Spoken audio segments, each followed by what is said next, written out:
l'extrémité de la Terre, au nord du cercle polaire, il existe une ultime destination.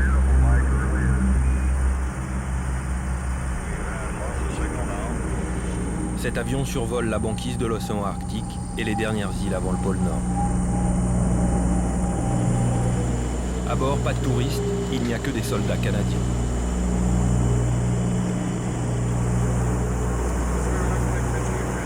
Direction Eureka, la base scientifique et militaire la plus proche du pôle magnétique, le terminus du Grand Nord.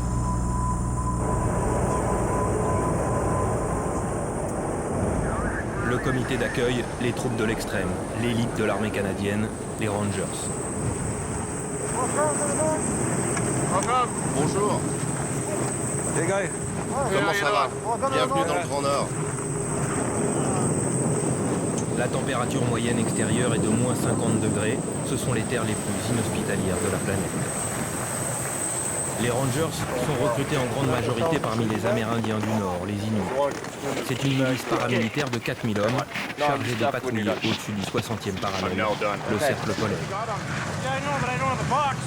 Ils sont tous aguerris aux rudes conditions de vie en Arctique, à l'image du sergent-major Jerry Westcott.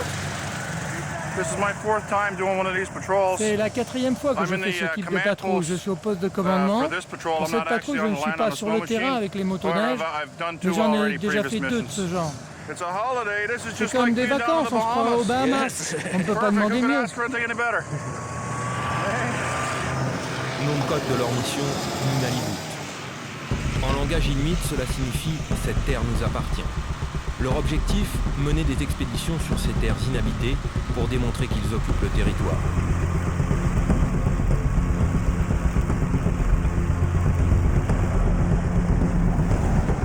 Eureka est une station météorologique. Elle sert aussi de base stratégique pour la défense canadienne. Réunion au QG du fort d'Eureka, briefing du chef des Rangers. Le major Bergeron présente les enjeux de la mission. L'objectif de la mission, c'est de faire une patrouille pour réaffirmer la souveraineté canadienne. Nous n'avons pas de problème avec nos territoires. Tout le monde sait que cela nous appartient.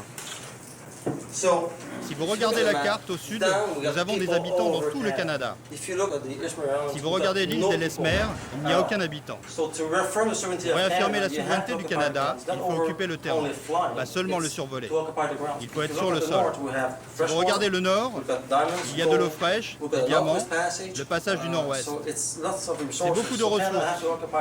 Le Canada doit occuper ça pour être sûr que c'est notre terre. La distance totale avec les 3 patrouilles sera de 8000 km.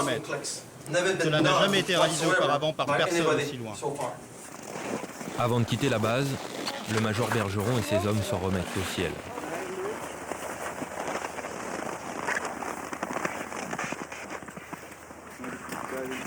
Dernière prière avant cette mission de tous les dangers.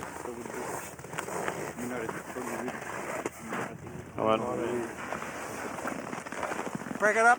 Ok les gars, on y va, à vos machines. Coût de l'opération, 20 millions d'euros. Le prix à payer pour montrer au monde que le Canada a les capacités de contrôler ce territoire, grand comme l'Europe. Il nous reste 789 km à faire, mais les derniers 300 km, ça va être l'enfer. Donc on va essayer de se rendre le plus tôt possible à l'île Warren Islands, parce que c'est plus facile. Puis après, on va se battre contre la glace. Et votre mission sur l'île? On va mettre un drapeau du Canada qu'on a fait faire en acier et puis qui devrait durer à least 20 ans. Donc ça va permettre aux gens qui partent de cette île-là pour conquérir le pôle Nord, soit des Français, soit des Allemands, soit des Britanniques. Ça va leur rappeler que ça appartient au Canada, l'île, et qu'ils sont en territoire canadien. Ces millions de kilomètres carrés de terre glacée sont convoités par les voisins du Canada, les États-Unis et le Danemark. La souveraineté du pays est remise en cause sur certaines îles et fonds marins.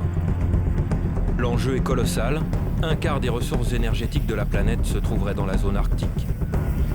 Les Rangers partent à l'assaut de ces dernières terres vierges de la planète, restées longtemps impénétrables.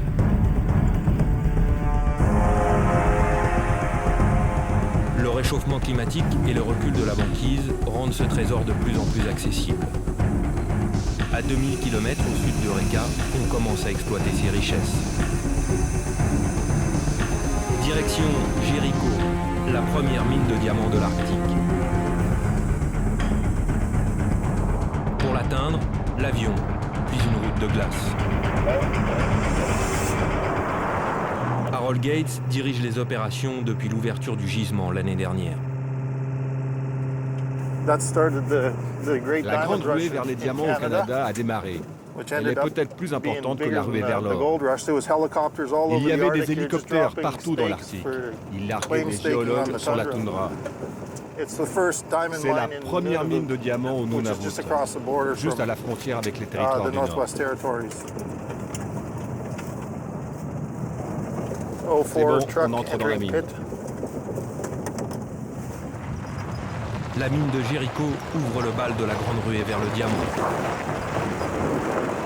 Les compagnies minières investissent chaque année plus de 200 millions d'euros en exploration dans la région. En moins de 10 ans, le Canada est devenu le 3e producteur mondial de diamants. Une fois les filons repérés, il faut creuser des trous immenses à l'aide d'explosifs. Mike vérifie le bon emplacement des bâtons de dynamite. On va démarrer le tir, l'explosion va commencer et avancer petit à petit dans cette direction. Cette zone sera détruite, puis toute l'autre partie jusqu'au fond de la mine.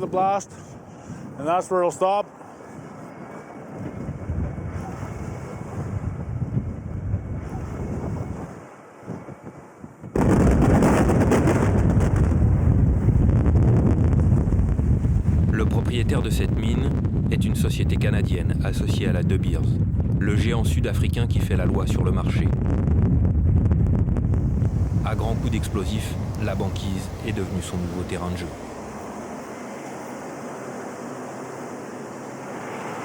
La couleur verte sur le sol, c'est la kimberlite. C'est la structure qui conserve les diamants. Vous pouvez voir les indicateurs minéraux à l'intérieur. Ils prouvent qu'il y a des diamants dans cette pierre. Et des diamants qui rapportent gros. Pour la seule mine de Jericho, les perspectives de bénéfices sont énormes, plus de 200 millions d'euros. 2000 tonnes de roches sont transportées chaque jour dans une usine chargée de filtrer la précieuse récolte. Voici où le diamant se révèle à la lumière, dans ces bâtiments sous haute surveillance. Il faut passer une série de sas sécurisés avant d'arriver à la salle des coffres. Ici sont conservées les premières richesses du Grand Nord. Eugène Flood est le géologue en chef de la mine. Sur cette table, il y a l'équivalent de 4 millions d'euros. Des pierres de toute taille et de qualité proche des diamants concurrents d'Afrique australe. La pierre la plus large trouvée à Jericho est de 60 carats. C'est un très bel octohydrone, clair, une pierre de qualité. Il a été vendu pour $500 000. Et juste pour comparer sa taille, cette pierre est de 38 carats. 60 carats, c'est quasiment le double. C'est le nouvel Eldorado. Les mines de diamants rapportent chaque année 10 milliards de dollars à l'État canadien. Yellowknife, la capitale des territoires du Nord, une région sinistrée au début des années 90 avec la fermeture des mines d'or. Aujourd'hui, son surnom, la capitale du diamant. Les enseignes se multiplient sur l'avenue centrale. Yellowknife est devenue la ville la plus prospère du Canada. 150 000 personnes vivent déjà du diamant et les besoins se font de plus en plus pressants. Il y a aujourd'hui pénurie de main-d'œuvre. Une dizaine de centres de polissage de diamants ont ouvert leurs portes ces dernières années. Janine est venue du Québec chercher fortune dans le Grand Nord. Ceux qui travaillent ici viennent du monde entier. Pour aider au développement de la région, le gouvernement oblige les exploitants de mines à faire polir une partie de leurs diamants au Canada. Le boom a démarré il y a quelques années, il est de plus en plus important. Les mines produisent de plus en plus de diamants, ils ne sont pas issus de pays en conflit, ce ne sont pas les diamants du sang. Ils ont une qualité de gemme très bonne, on a de très bons fournisseurs. Loin des perturbations politiques de certains pays producteurs de diamants, le Canada offre des emplois bien rémunérés qui attirent de nombreux immigrés. Une partie du personnel ici est originaire d'Arménie, comme Varada, qui était déjà polisseur dans son pays. Je suis au Canada depuis 5 ans. Comment êtes-vous arrivé ici pour faire ce genre de travail? Cette entreprise m'a invité à venir travailler et à apprendre aux Canadiens à polir des diamants.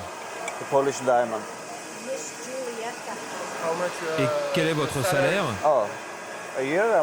Par an, je gagne 35 000 euros. C'est un bon salaire? Ouais, c'est pas mal. Il y a des gens d'autres nationalités qui travaillent dans le diamant? Les gens viennent de Chine, des Philippines. Cette personne vient de Singapour, de Russie, d'Ukraine, de Biélorussie. C'est une communauté internationale dans cet atelier. Un boom économique sans précédent, dans une région où jusqu'à présent, seuls quelques touristes privilégiés venaient admirer une nature démesurée et encore préservée. Aujourd'hui, le Grand Nord canadien est devenu une terre de business. Direction Churchill, dans la baie d'Hudson, au sud du cercle polaire.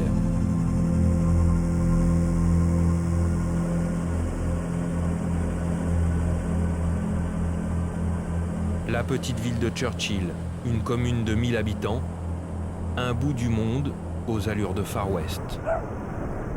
Seule attraction pour l'étranger, c'est le meilleur spot au monde pour observer les ours polaires. Chaque début d'hiver, lors de la formation de la banquise, les ours viennent se reproduire dans la baie. Un instant magique pour les amoureux de la nature. Pour admirer ce spectacle, les touristes font des milliers de kilomètres jusqu'à Churchill.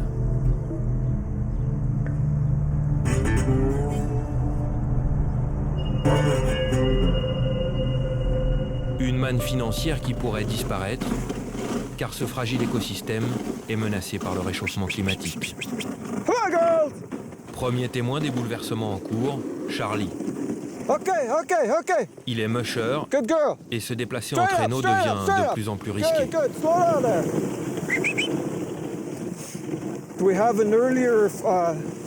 Le printemps arrive plus tôt que d'habitude. Et l'été est de plus en plus long.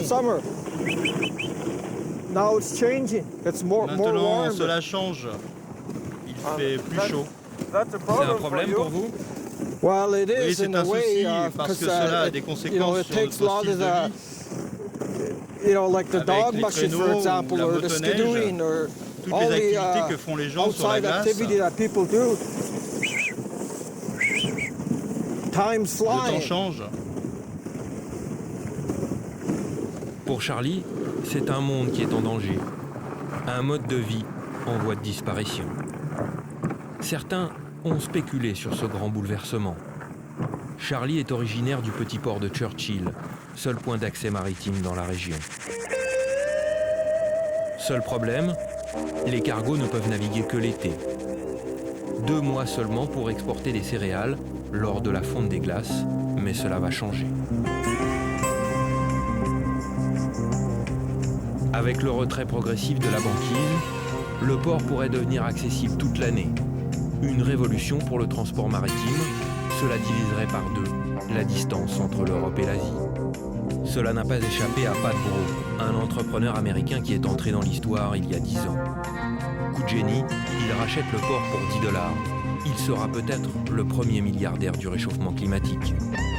Ici, personne ne connaît son visage. Une seule photo de lui dans une revue spécialisée. L'homme veut rester discret. Pat Brough est à la tête de la compagnie ferroviaire Omnitrax. Il a acquis le tronçon qui relie la baie de Churchill au reste du pays.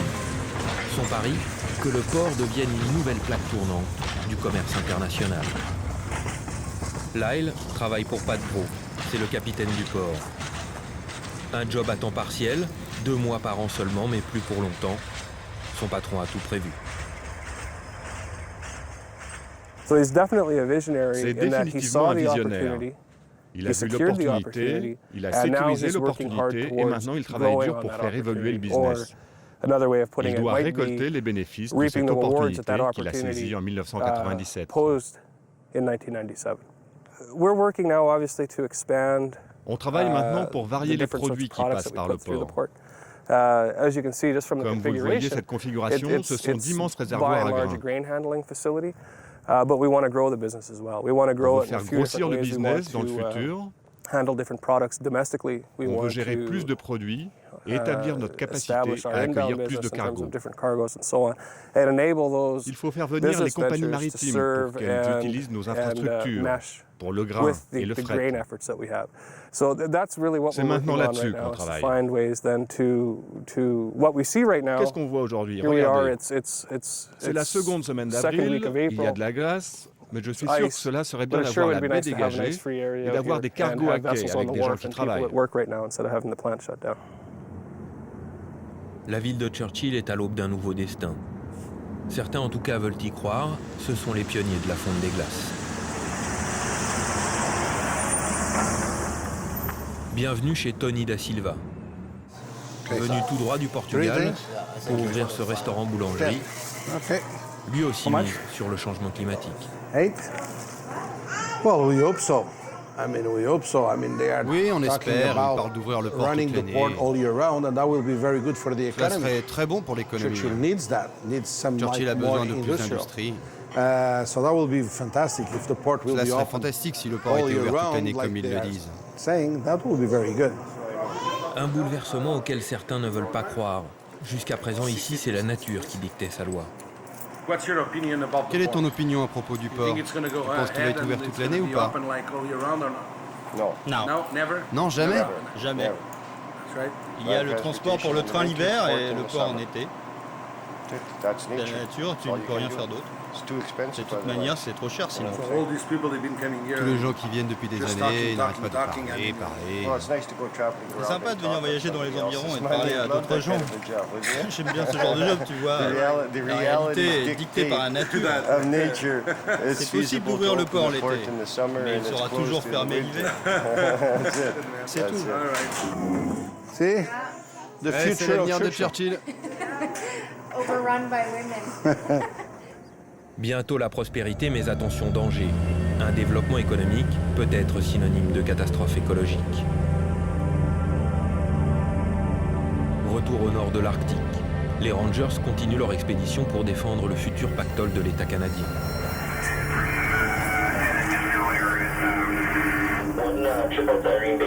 Des opérations qui restent cependant risquées. Sur ces terres mal connues et hostiles, un des bataillons est bloqué dans un canyon. Il donne son signalement au sergent-major Jerry Westcoast. La visibilité était en dessous de 500 mètres. Et il n'y avait pas d'endroit pour atterrir sur la glace. Où sont-ils? C'était la patrouille numéro 1, les coordonnées sont notées ici. Il n'y a pas d'endroit viable pour atterrir là-haut. Ils vont aller jusque dans un autre fjord et attendre qu'on vienne les ravitailler en essence. Ils veulent aussi qu'un médecin vienne parce qu'il y a beaucoup de gars qui ne vont pas bien.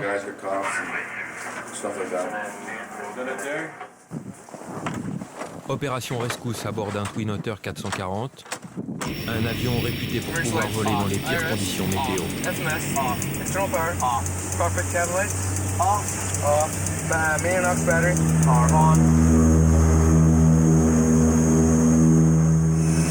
Les pilotes de la Royal Air Force doivent survoler des chaînes de montagnes à perte de vue. Un paysage pétrifié par la glace dans lequel l'homme ne semble pas être invité.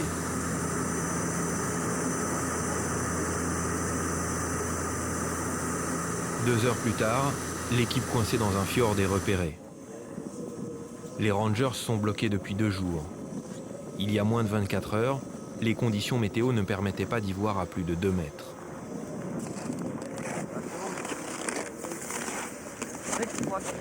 Dans ces situations extrêmes, même les hommes les plus aguerris au Grand Nord se retrouvent à bout de force.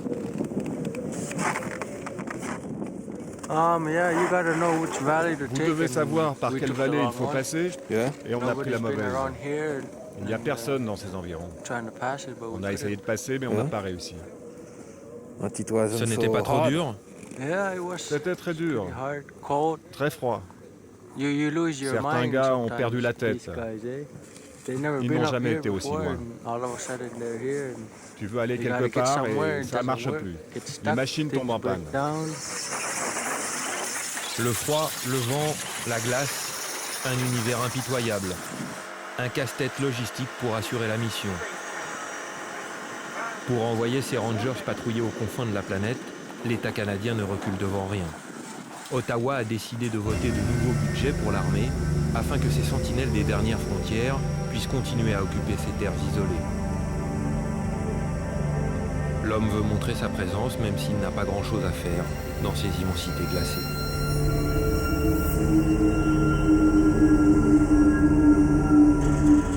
À peine revenus à la base, les Rangers partent sur une nouvelle alerte. Ce monde-là n'est pas encore tout à fait le leur. Le loup reste le seul ennemi apparent. Une meute semble intéressée par la benne à ordures.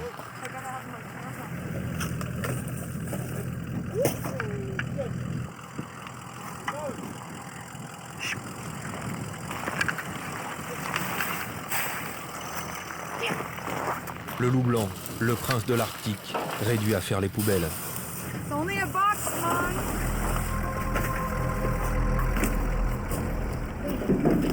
Il a pas peur, le loup?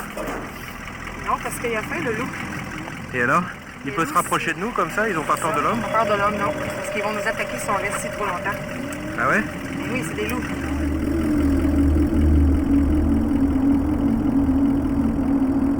Les loups ne sont pas habitués à voir des humains sur leur territoire. Mais à l'avenir, ils devront s'y faire.